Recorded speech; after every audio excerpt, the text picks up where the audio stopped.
nós vamos falar sobre o Evangelho e os grandes e graves problemas da transição. E para isso, nós, com inteligência, elegemos um guia para nos conduzir nessa viagem. E esse guia é o benfeitor Emmanuel, através da psicografia de Chico Xavier. Nós selecionamos alguns textos para que a gente possa ler e, a partir desses textos, fazer uma reflexão mais profunda. O primeiro que nos chama a atenção é o prefácio do livro Nos Domínios da Mediunidade. No prefácio dessa obra, o benfeitor Emmanuel resume 2.500 anos de investigação humana. Ele começa falando de Leucipo, o mentor do mestre grego Demócrito, o homem que investigava sobre a natureza da matéria. Porque nós, seres humanos, sempre confiamos absolutamente na nossa visão. Aquilo que nós enxergamos, aquilo que nós tocamos, aquilo que é palpável, sempre foi a bússola e o roteiro das nossas decisões e das nossas escolhas. E até hoje, vigorou e vigora no mundo uma forma de pensamento que é chamada de materialismo. O homem faz as suas escolhas pessoais, familiares e sociais baseadas no materialismo, naquilo que é concreto, naquilo que é palpável. Porque até hoje nós acreditamos que o que não pode ser visto, que é aquilo que não pode ser tocado, que é aquilo que não apresenta resultados concretos, não deve ser considerado para a tomada das principais decisões da nossa vida. No entanto, alerta o benfeitor Emmanuel que, se no início da investigação humana o ser humano já começou a perceber que a matéria poderia ser dividida numa partícula fundamental que recebeu o nome de átomo, com a entrada do século XX, sobretudo com o trabalho do britânico William Crookes, que desenvolveu os tubos de raios catódicos, precursor da nossa televisão, apresentou-se para os investigadores um quadro inusitado. A matéria que era sólida, que era palpável, começou a revelar-se. E o que encontrou William Crookes? Uma matéria que se irradiava. E que, projetada num tubo, poderia gerar imagem. Essa pesquisa deixou pesquisadores com muita vontade de aprofundar. E um deles, Roentgen, percebeu que, além daqueles raios visíveis que a matéria emanava, havia alguns raios invisíveis que poderiam atravessar uma caixa preta. E descobre então os famosos raios X. Imaginem o abalo no pensamento daqueles cientistas. Uma matéria invisível que é capaz de atravessar o que há de mais concreto e revelar uma realidade que os olhos não podem perceber. Raios X. E a pesquisa prosseguiu.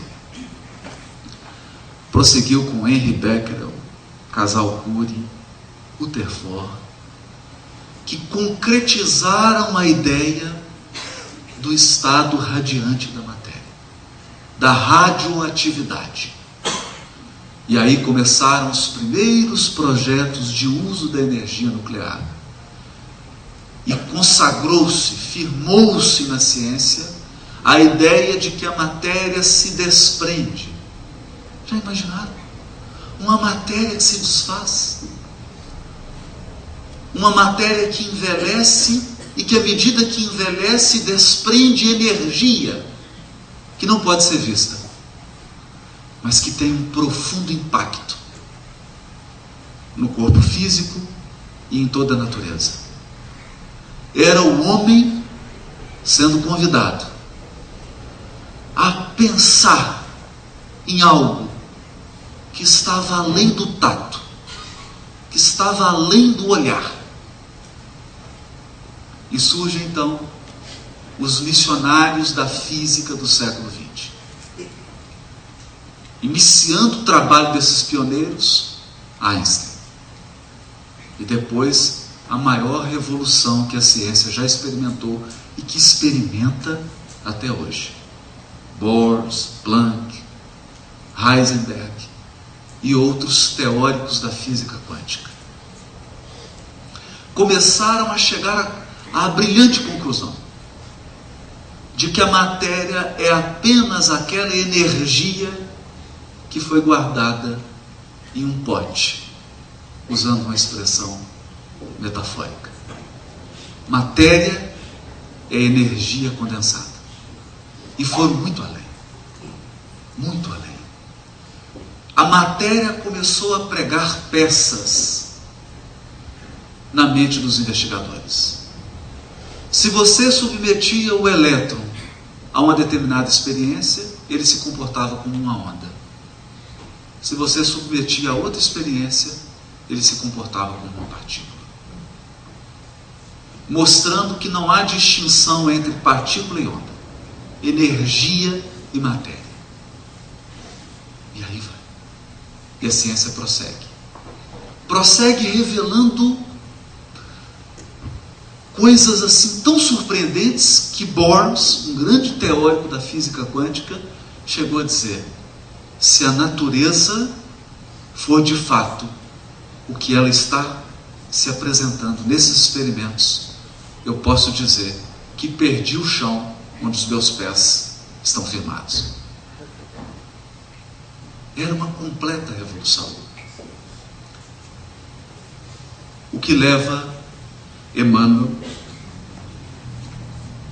em 3 de outubro de 1954, a afirmar no prefácio do livro Nos Domínios da Mediunidade: o veículo carnal, o corpo físico, agora não é mais que um turbilhão eletrônico regido pela consciência.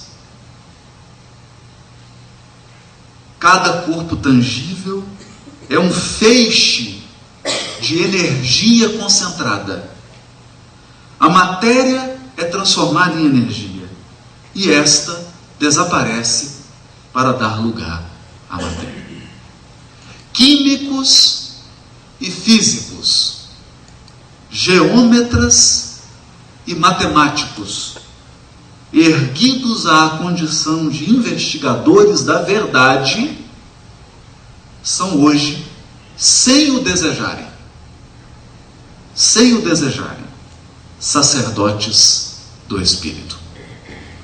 Porque, como consequência de seus porfiados estudos, o materialismo e o ateísmo serão compelidos a desaparecer. O materialismo e o ateísmo serão compelidos a desaparecer por falta de matéria. A base que lhes assegurava as especulações negativistas.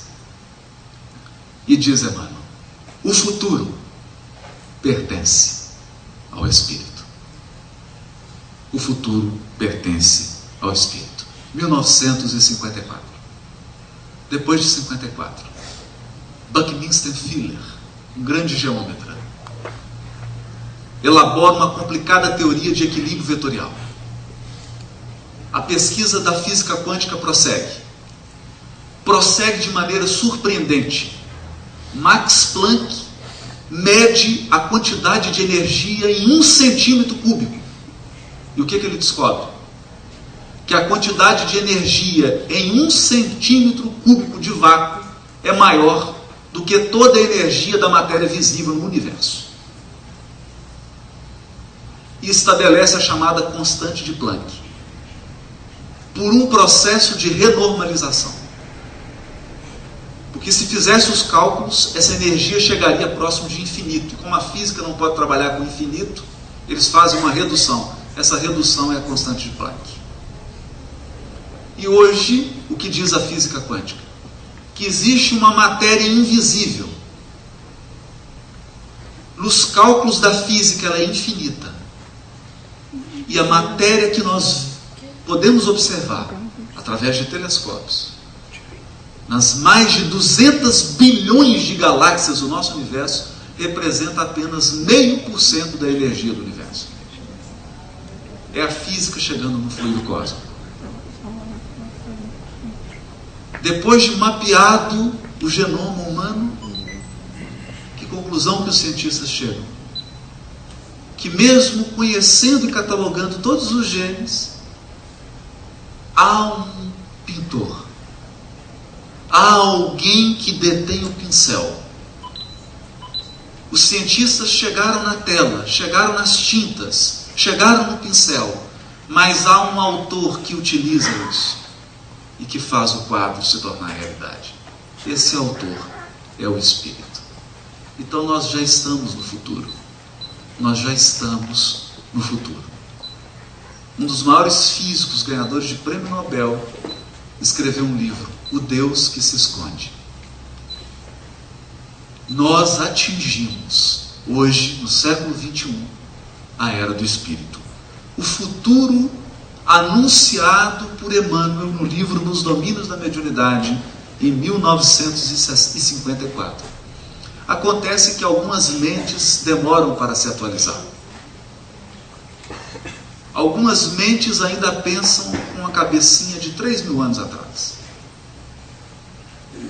Outros demorarão ainda 500 anos para apreender os novos conceitos, para torná-los práticos. É por essa razão, por saber que o futuro é hoje. O futuro anunciado por Emmanuel é hoje. Ele chegou, ele está diante de nós.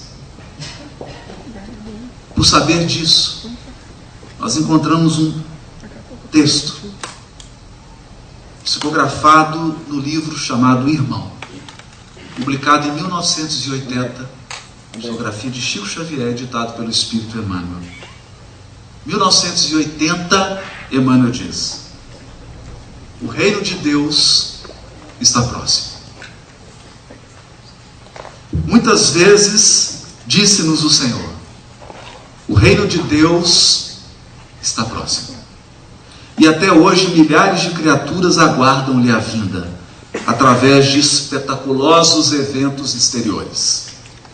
Muitos esperam-no por intermédio de cataclismos inomináveis e mentalizam telas fantasmagóricas, incompatíveis com a divina misericórdia que nos preside os destinos. Trovões ribombando no firmamento, maremotos e terremotos, raios destruidores a se derramarem do céu, multidões amotinadas promovendo devastações e ruínas, fluidos comburentes na atmosfera, transformando-a em fogo devorador, bombas fulminantes aniquilando nações inteiras, e contam quase sempre com o absurdo e com o fantástico, para que se sintam no portal da grande transformação. Sem dúvida que semelhantes flagelos podem sobrevir a qualquer momento na experiência das criaturas e no campo da natureza. Contudo, longe de significarem o reino divino, apenas revelam imperativos de nova luta e com serviço mais áspero para quantos se enfileiram nos quadros evolutivos da humanidade. O reino de Deus está próximo, sim, mas antes de tudo, em nossa capacidade de construí-lo por dentro de nós, através do céu que possamos oferecer à alma do próximo. Atendamos ao cumprimento do dever que a vida nos atribui, colaborando quanto possível pela vitória do bem a atender o amor que o Mestre nos legou, e alcançaremos com a urgência possível o clima celestial para nós e para os outros. É por isso que Jesus igualmente foi positivo e justo quando afirmou: quando se vos disser que o reino de Deus permanece ali ou acolá, não acrediteis, porque em verdade o reino de Deus está dentro de vós. Era o chamado, em 1980, de Emmanuel, para a interiorização das criaturas. O grande processo da transição não se resume a movimentos geológicos, não se resume à alteração da fisionomia do planeta. A grande transformação que nós atingimos é a transformação das consciências que encarnam nesse planeta. Transformação de ideias, transformação de sentimentos, transformação de atitudes, renovação de caráter, renovação do espírito imortal. É o futuro espiritual que visita a Terra. E aqui, se nós tratamos do futuro do espírito humano, se nós tratamos do futuro da alma humana, eu peço permissão para que o futuro fale ao nosso coração. Lucas, capítulo 4, versículo 16.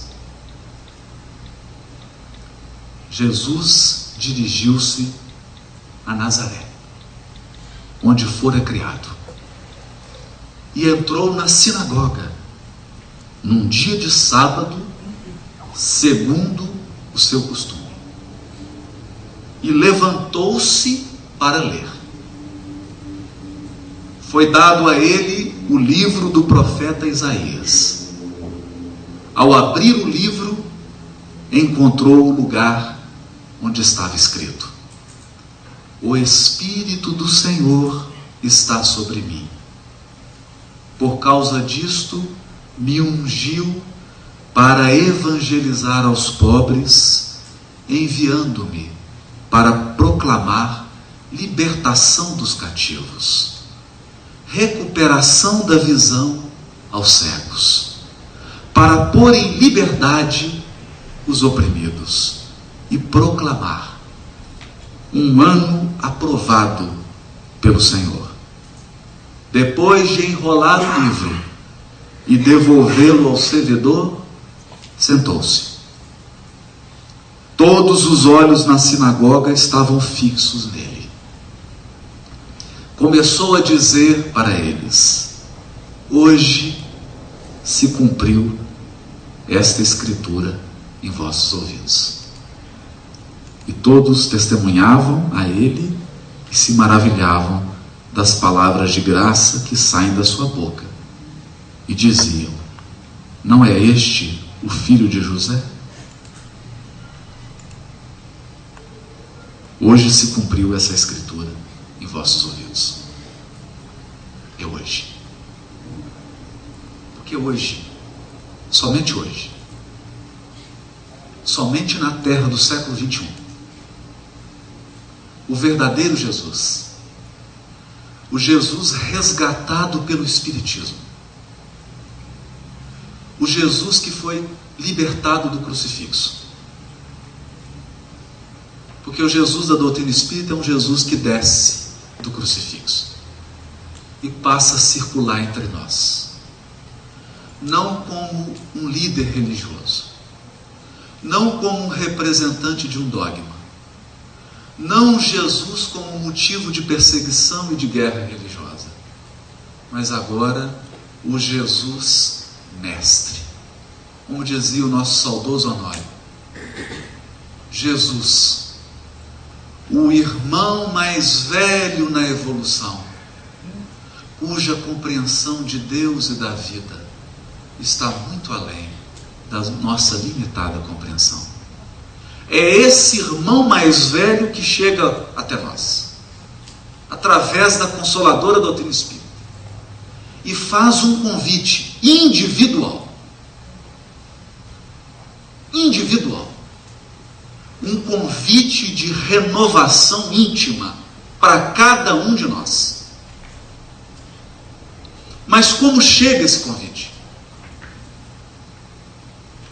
Ele não vem florido num sedex com selo de ouro, como se nos convidasse para um grande banquete. O convite silencioso de Jesus para a renovação do mundo íntimo, ele vem através de um parente difícil que nos telefona. Ele vem através de uma doença que visita o nosso corpo. Ele vem através de uma dificuldade financeira que nos envolve. Ele vem através de um companheiro de um movimento espírita que nos cria embaraço e dificuldades. Ele vem através dos desafios educativos. Porque sem desafio educativo, a alma humana não avança. Então o convite de Jesus, hoje, extrapolou os templos religiosos. Jesus hoje prossegue nos convidando na oficina, no lar, na via pública, na sociedade, no templo religioso, em todas as nossas atividades. Porque ele não é um convite para que outras pessoas escutem. E ele não é um convite para ser respondido em voz alta. Esse é um convite a ser respondido pela nossa adesão pessoal à moral exemplificada pelo Cristo. Porque nós podemos interpretar o Evangelho de 1000 modos, todos válidos. Todos válidos. O Evangelho é um perfume que cada consciência sente e aprecia de um modo diferente. Por isso ele pode ser interpretado, ele pode ser apropriado de maneiras diferentes. Mas a exemplificação do Cristo é inconfundível. Jesus é a chave para o entendimento do seu Evangelho. A sua vida fala tão alto, que ele precisou silenciar diante de Pilatos. Porque a exemplificação do Mestre não cabe em palavras. Não cabe em palavras. Ele que havia curado leprosos, que havia libertado obsidiados, que multiplicou pão, que caminhou sobre as águas do lago de Genezaré, quando foi preso, não usou nenhum dos seus poderes espirituais. Entregou-se. E quando Simão Pedro tira a espada, na ânsia infantil de proteger Jesus, e há 2000 anos nós temos erguido a espada para proteger Jesus e o cristianismo. Há 2000 anos nós temos utilizado a espada a pretexto de implantar o Evangelho na terra. Ele recebe o conselho amoroso: Simão, embainha a tua espada, guarda. Como a dizer a Simão: o Evangelho não precisa de espada, não dessa, embainha a tua espada, porque aquele que com ferro fere, com ferro será ferido. O trabalho do Evangelho não é um trabalho de ferir, é um trabalho de curar. Não é um trabalho de condenar, é um trabalho de educar. Não é um trabalho de repreender apenas, é um trabalho de corrigir com amor. E então, para demonstrar a Simão Pedro que a sua prisão não era decorrência de ausência de poder espiritual, era decorrência de uma decisão, era decorrência de uma exemplificação que ficaria marcada para sempre na história da humanidade. Ele usa os seus poderes para curar a orelha do soldado, mas em nenhum momento usou o poder para se libertar. Cura a orelha do soldado, mas se entrega à prisão, se entrega à cruz. Então nasce, naquele momento, um novo Evangelho, uma nova boa nova, uma notícia nova, e que é nova até hoje, e que é nova, porque o Evangelho é uma novidade para o coração que ainda não conseguiu exemplificá-lo. É uma novidade, um novo convite, uma nova forma de comportar-se. E a quase totalidade dos problemas que nos afligem, seja no campo individual, seja no campo familiar ou coletivo, são uma decorrência do nosso abandono voluntário à lição moral do Cristo. Nós erigimos uma sociedade baseada no egoísmo e no orgulho. Os vencedores do mundo são aqueles que utilizam a inteligência e a esperteza para darem vazão ao seu egoísmo e à sua ganância. Ainda não há galeria no mundo para os que amam. Ainda não há estátua no mundo para os humildes, para aqueles que se apagam em função de um ideal superior. A terra ainda não condecora essas personalidades. Infelizmente, as estátuas e os museus, as honras e as glórias, são para aqueles que assassinam multidões, para aqueles que com a sua esperteza acumulam bilhões, escravizam a humanidade. Então, quando nós dizemos que a mensagem do Evangelho é uma mensagem de libertação, durante muito tempo, eu cheguei a imaginar que Jesus vinha nos libertar de alguém. De alguém.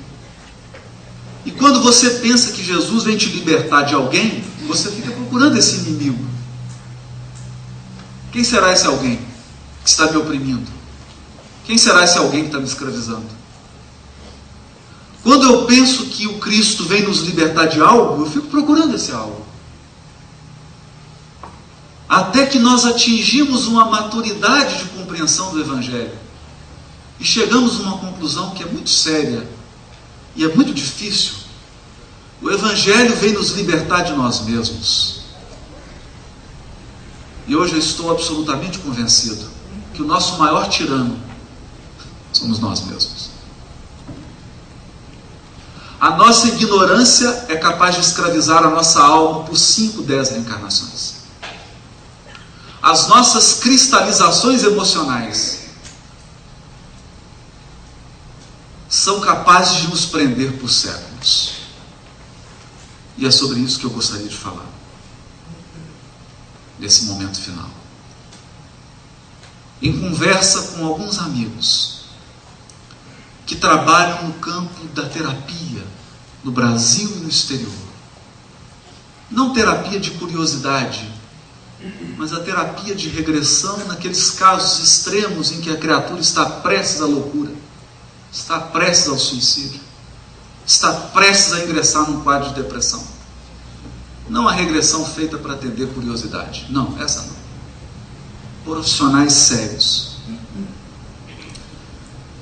me contaram alguns casos. Eu gostaria de compartilhar aqui pelo menos 2. Um deles, um renomado médico paulista, um psiquiatra, que procurou esse companheiro a fim de fazer um tratamento que estava perturbado. Ele acabara de extirpar um câncer de pele. Havia se submetido a uma cirurgia e, como era um câncer de pele ainda no estágio inicial, eles conseguiram remover aquela região e praticamente o câncer foi curado. E ele então, passado um tempo, esboçou-se uma volta daquele tumor. E ele então percebeu que era a sua mente enfermiça que estava tornando o corpo enfermo. Não era o corpo que criava, era a mente que causava. E procurou então a terapia. Com 1 minuto de concentração, ele se viu comandante de um navio britânico, na época do expansionismo inglês, ancorado em um porto. Lá ele conheceu um jovem e teve um carinho paternal por esse jovem. Acolheu esse rapaz como se fora filho. Cuidou, ensinou para ele tudo o que sabia. E um belo dia, quando ele deu uma ordem de navegação, de avanço, nos planos de conquista da coroa, porque ele ocupava um cargo importante, esse jovem lidera um motim e o assassina no próprio navio, através de uma punhalada no local em que ele apresentava o câncer de pele. O punhal entrou exatamente no local em que a cirurgia havia extraído o câncer. E ele se vê no mundo espiritual assistindo, não acreditando que aquele jovem fora capaz de tirar-lhe a vida. Ele não acreditou, ele sequer esboçou a reação. Tamanha a surpresa dele, porque acolheu aquele jovem como filho. E aí então ele passa a presenciar o esclarecimento que ele teve no mundo espiritual. Ele, como comandante do navio, teve um caso com uma prostituta do cais. Ela ficou grávida. Procurou ele. Disse que estava grávida. E por ela ser uma prostituta, ele a rechaçou. E nasceu a criança. Era o jovem. A mãe contara para o jovem que aquele comandante era o pai dele. Falou das qualidades daquele homem, mas envenenou o coração do menino. Então esse jovem tinha um misto de admiração e de ódio, de amor e de rancor, de carinho e de mágoa. Ele então procura, o pai recebe o jovem, que na verdade era filho, e sofre a consequência do fato de ter abandonado aquele filho, do fato de ter sido insensível àquela mulher, pelo simples fato dela ser uma prostituta. Esse médico retorna da regressão, em lágrimas, 10 minutos chorando no consultório. E ele vira para o terapeuta e diz assim: eu preciso perdoar meu filho. Esse jovem hoje é meu filho.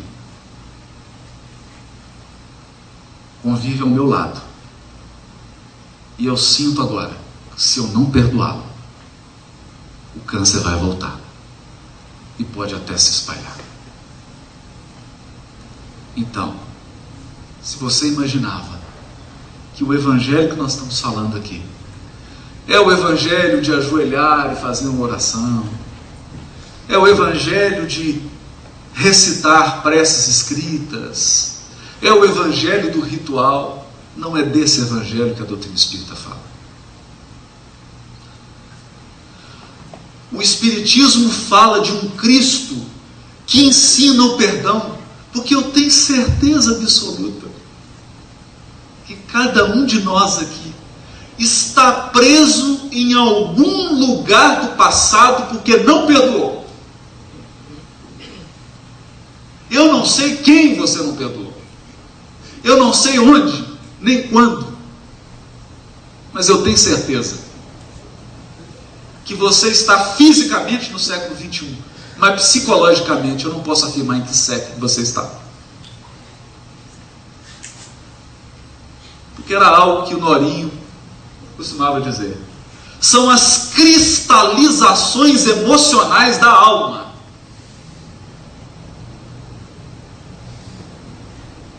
Cristalizações emocionais da alma. Não são afastadas com palestras. Eu poderia declamar aqui poemas, chamar o Cirque du Soleil, fazer malabarismo, cuspir fogo, mas não vou conseguir tirar você de lá. Só o Evangelho tem esse poder. Só o Evangelho tem poder de fazer você voltar onde você parou. Só Ele tem o poder de encher o seu coração de perdão, para que você possa voltar, para que você possa voltar. Um outro caso, esse na Inglaterra, um senhor procura essa terapeuta, porque ele estava com síndrome de pânico, depressão, tomando remédio. Ela inicia o trabalho, ele volta a uma época em que fora judeu, perseguido pelo fanatismo religioso dos cristãos. Nessa época, como a perseguição se intensificou, ele mudou de cidade e fingiu que era cristão. E durante muito tempo ele viveu como se fosse um cristão, mas na verdade era um judeu.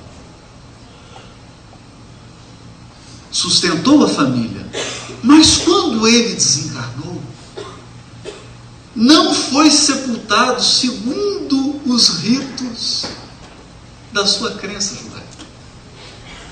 Foi sepultado segundo o ritual cristão. E ele sentia uma culpa, como se estivesse em falha com Deus Todo-Poderoso. Então a terapeuta o conduz, não vamos fazer a cerimônia, vamos sepultar, vamos sepultar o seu cadáver.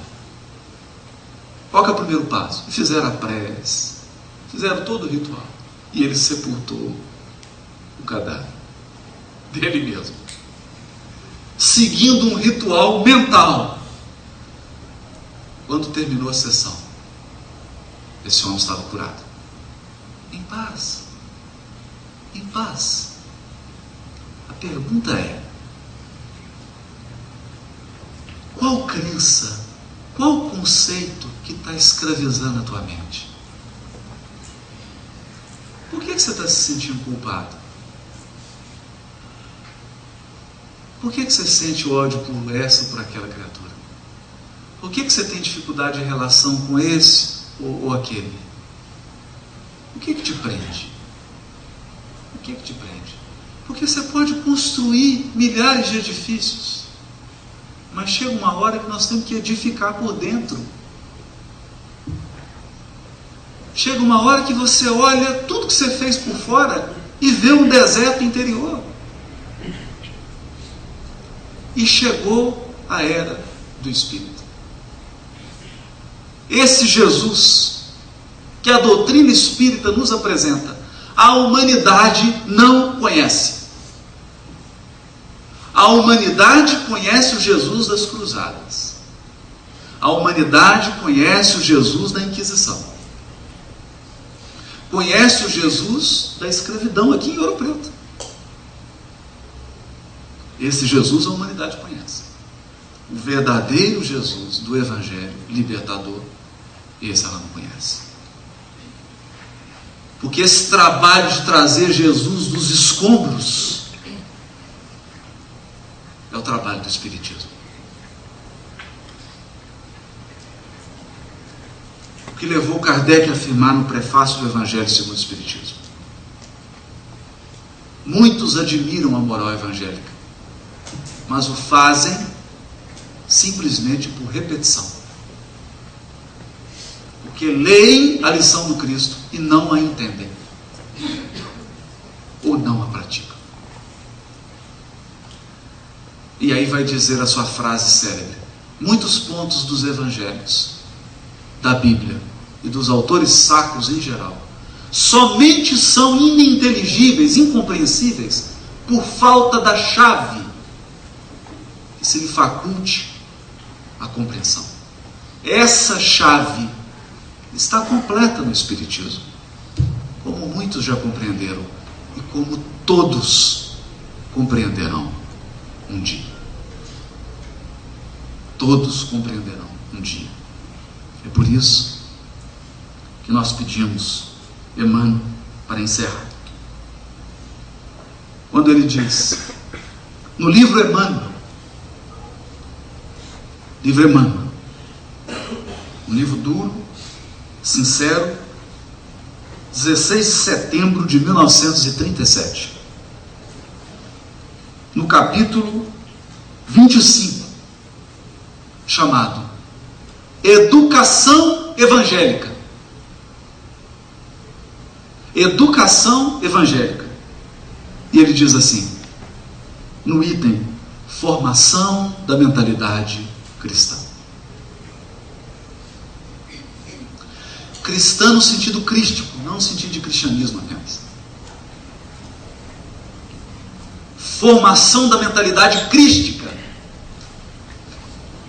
As atividades pedagógicas do presente e do futuro terão de se caracterizar pela sua feição evangélica e espiritista, se quiserem colaborar no grandioso edifício do progresso humano.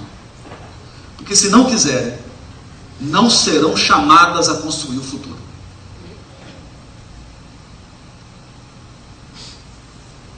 Se não se caracterizarem pelos princípios morais do Evangelho e pelas revelações libertadoras da doutrina dos Espíritos. Os estudiosos do materialismo não sabem que todos os seus estudos se baseiam na transição e na morte. Por quê? Porque estão apoiados na matéria. Todas as realidades da vida se conservam inapreensíveis às suas faculdades sensoriais. Suas análises objetivam somente a carne perecível, o corpo que estudam, a célula que examinam, o corpo químico submetido à sua crítica minuciosa, são acidentais e passageiros. Os materiais humanos postos sob os seus olhos pertencem ao domínio das transformações, através do suposto aniquilamento. Como poderá, pois, esse movimento de extravagância do espírito humano presidir a formação da mentalidade geral que o futuro requer para a consecução dos seus projetos grandiosos de fraternidade e de paz? Projetos grandiosos de fraternidade e de paz. A intelectualidade acadêmica está fechada no círculo da opinião dos catedráticos, como a ideia religiosa está presa no cárcere dos dogmas absurdos. Os continuadores do Cristo, nos tempos modernos, terão de marchar contra esses gigantes: intelectualismo acadêmico, dogmatismo religioso, com a liberdade de seus atos e das suas ideias. Por enquanto, todo o nosso trabalho objetiva a formação da mentalidade cristã por excelência. Mentalidade purificada, livre dos preceitos e dos preconceitos que impedem a marcha da humanidade. Formadas essas correntes de pensadores esclarecidos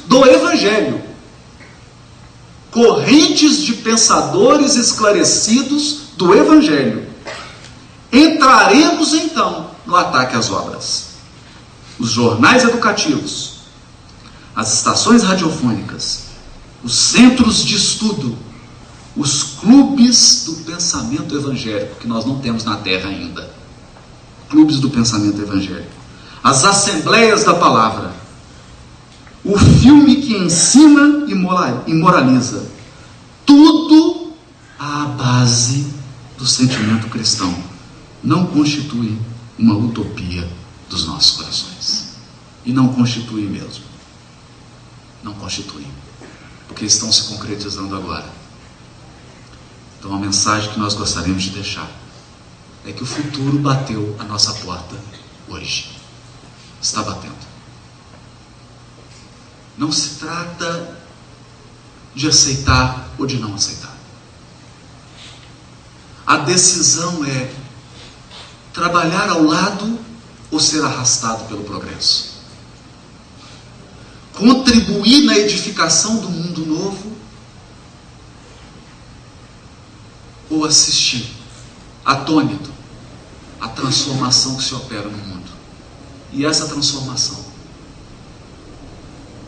vai formar um novo homem, um novo ser humano, de mentalidade purificada, de sentimento genuinamente evangelizado.